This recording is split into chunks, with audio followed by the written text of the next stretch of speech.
Back in the 1980s, as an undergraduate student at Cornell's School of Industrial and Labor Relations, I split my time between studying and campus activism, working with friends to organize a union of Cornell employees, and standing in front of a local department store in Ithaca promoting the boycott of J.P. Stevens, a viciously anti-union textile manufacturer.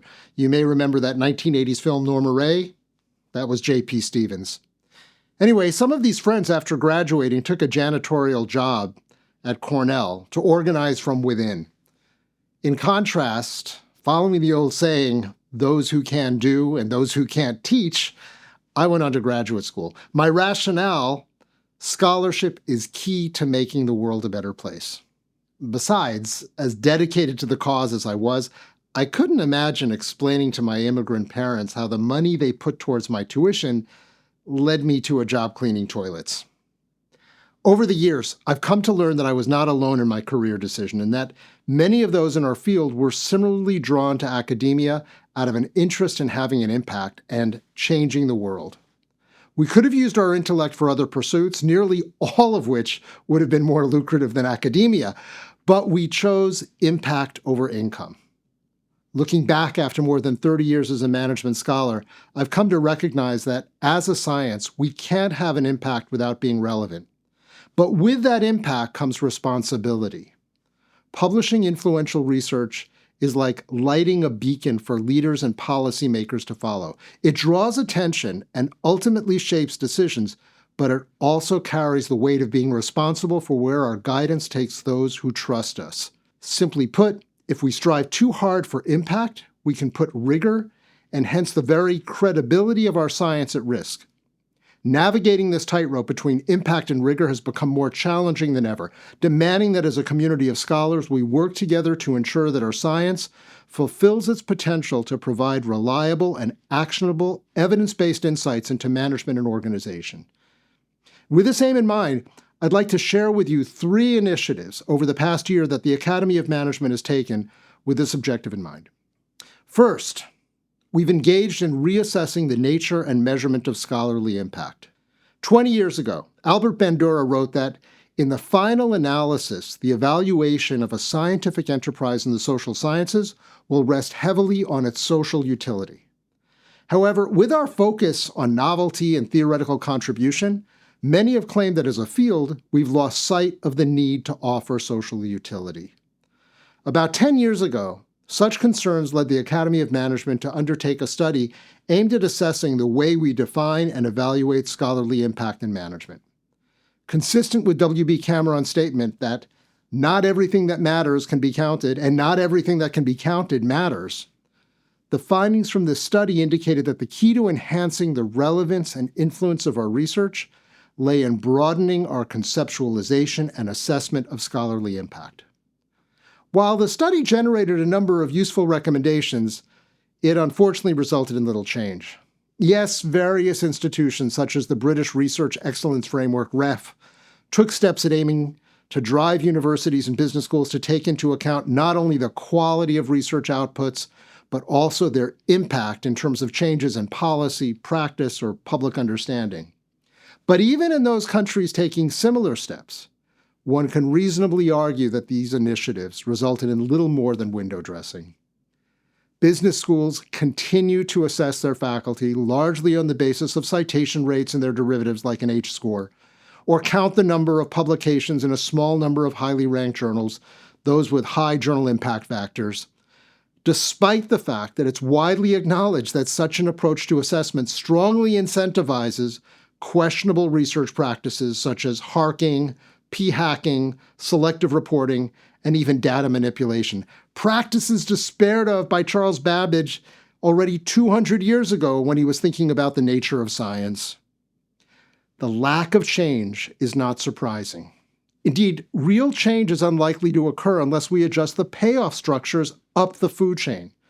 That is, for scholars, business school deans, journal editors, and publishers, and enterprises literally making a business out of ranking and assessing our scholarly efforts. Accordingly, this past year, the Academy of Management proposed to the AECSB, the premier business school accreditation organization, to initiate an effort involving all of the scholarly associations representing business school faculty to collectively redefine the nature of scholarly impact and its measurement. Gratefully, the leadership of the AACSB took the challenge. Working with them, we and the leaders of our fellow scholarly associations, along with the enterprises engaged in journal and school rankings, are engaging in an effort that ultimately aims to inform an updated set of business school accreditation criteria that better capture the real-world evidence-based impact of our research. Additionally, we're seeking to reform the assessment and ranking of journals and business schools. If we succeed, our efforts will incentivize editors and publishers to give greater consideration to evidence-based, real-world impact in editorial decisions. Similarly, it'll incentivize tenure and promotion committees to do the same in evaluating the research contributions of their colleagues. Second, we've taken a clear position supporting academic freedom, highlighting its centrality to our ability as scholars to offer evidence-based guidance to policy and practice. But along with that, we have reaffirmed our commitment to open science, as well as the ethical responsibilities that accompany academic freedom. Many of us in management study phenomena that are politically loaded, such as DEI, income inequality, pay transparency. As one doing research on the latter, I admit that my motivation to study pay transparency was at least in part ideologically driven. However, while my liberal orientation may have brought me to study this phenomenon, as a scientist, I was committed to maintaining an open mind and letting the data speak for itself. And indeed, while the evidence demonstrated that pay transparency can yield beneficial consequences such as enhanced individual task performance and a reduction of the gender pay gap, it also indicated that these benefits may come with a cost, including heightened envy and counterproductive work behavior and negative sorting effects. In my various reviews of this growing body of research, I've been very, very careful to report both sides of the story precisely because, as suggested by Steele and Spector just 2 years ago, scientific integrity, and with it, the public's respect for science, is sacrificed when we as scientists allow subjectivity and personal bias to influence the results of our investigation. And there is strong evidence that the investigator's political orientation influences not only what's studied, but also what's found. In a recent paper using LLMs to study the impact of investigator political orientation and research findings in economics, Gelve and Associates found that author partisanship imputed on the basis of an LLM is highly correlated with parameter estimates in a way that the implied policy implication is highly consistent with the political orientation. For example, they found that going from the most left-wing authored estimate of the taxable top income elasticity to the most right-wing authored estimate decreases the optimal tax rate from 84% to 58%. I'm certainly not placing the blame for the current rise of anti-intellectualism on advocacy-based research. Anti-intellectualism was a core element of populism long before the Age of Enlightenment. However, academic activism, by violating the norms of open science, also places the credibility of our collective enterprise at risk. Again, quoting Steele and Spector, when advocacy goes beyond driving our motivation to study certain phenomena and starts to influence the design and execution of our research, we undermine our credibility as trusted sources who can be relied upon to provide accurate scientific information. This only provides fuel to the fire of those anti-intellectuals aiming to discredit not only those evidence-based conclusions that may run counter to their beliefs, but science and those engaged in this endeavor, us, as a whole. Over the past year, we've witnessed efforts to discredit, defund, and restrict the work of the scientific community. Indeed, in many countries, many in our scholarly community are under increasing pressure to shift their attention away from issues and topics that political leaders find unfavorable. This trend led the Academy of Management just this past April to release an unprecedented statement expressing its unwavering commitment to academic freedom, scientific inquiry, and the open exchange of ideas. But accompanying this call comes a collective responsibility. As a community of scholars, we must be careful to avoid letting our ideological concerns or political leanings influence our research. create barriers for collaboration, or serve as a basis for exclusion. Finally, third, we've redoubled our efforts at building bridges for global relevance and impact. Although most Academy members are affiliated with schools outside of North America, many of our colleagues in Eastern Europe, the Middle East, and the Global South remain disconnected from our global community of scholars. As a result, these scholars lack access to the resources such as methods training, publications, workshops, and conference attendance that can facilitate their ability to contribute new and important knowledge to our field. Over the past year, the Academy of Management has launched several new initiatives to make our science more inclusive by strengthening local communities of scholars from underrepresented regions and broadening the portfolio of research outlets available to them.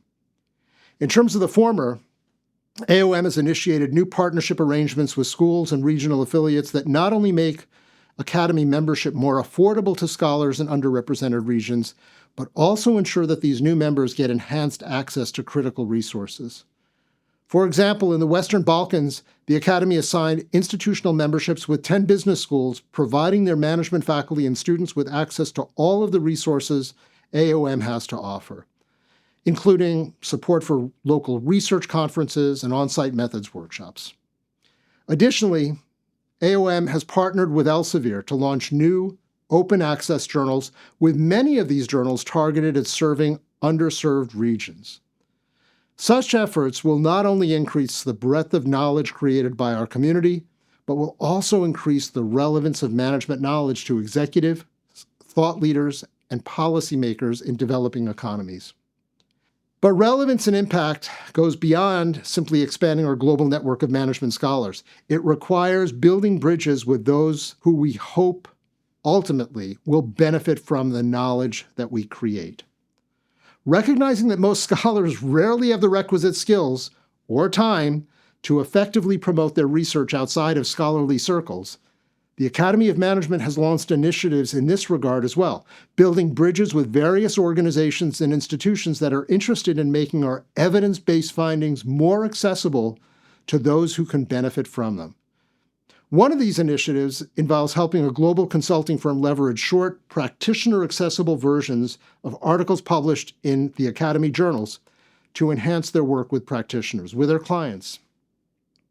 Another initiative, AOM Today, is aimed at showcasing the expertise of our global community by making our collective content more accessible to thought leaders and society at large. Providing thoughtful takes, quick tips, and concise analysis on the issues of the day for a non-academic, global audience with direct feeds to major media outlets, this platform aims to enhance the relevance and impact of all of the scholarly work published by the Academy's various outlets.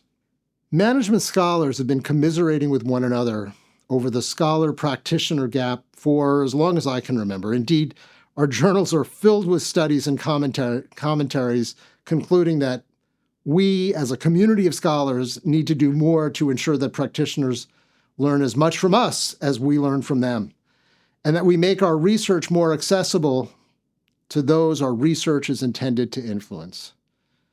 This can be easier than it sounds, and sometimes it happens quite naturally. For instance, years ago, in the context of research that colleagues and I were doing on work-related substance misuse and employee help seeking, I had the opportunity to study union-based peer assistance programs. Aside from the scholarly articles generated from this research, we also published a small 80-page practitioner-oriented handbook on peer assistance. It ended up that this handbook was adopted by numerous union locals as a basis for developing peer-based assistance programs in dozens, if not hundreds of workplaces, not only in the US, around the world, with the same peer assistance model now serving as the basis of Google's Blue Dot program, today involving over 2,000 employee volunteers at Google. It's precisely this kind of dynamic between theory-focused research and social relevance and impact that the late Andy Van de Ven, one of AOM's greatest leaders, pushed for in promoting what he referred to as engaged scholarship. And it's this kind of approach that can ultimately drive impact, change the world, and enhance the credibility and power of our science. The challenges that we face as management scholars make this need for impact and relevance, engaged scholarship, greater today than at any time in the past. Gratefully, our community led by the Academy of Management is pivoting to meet these challenges head on, leading me to be truly optimistic that within the coming years, our science will not only be universally and globally respected and trusted, but will also be recognized as the go-to source for highly relevant and applicable, evidence-based insights on management and organizations. Thank you.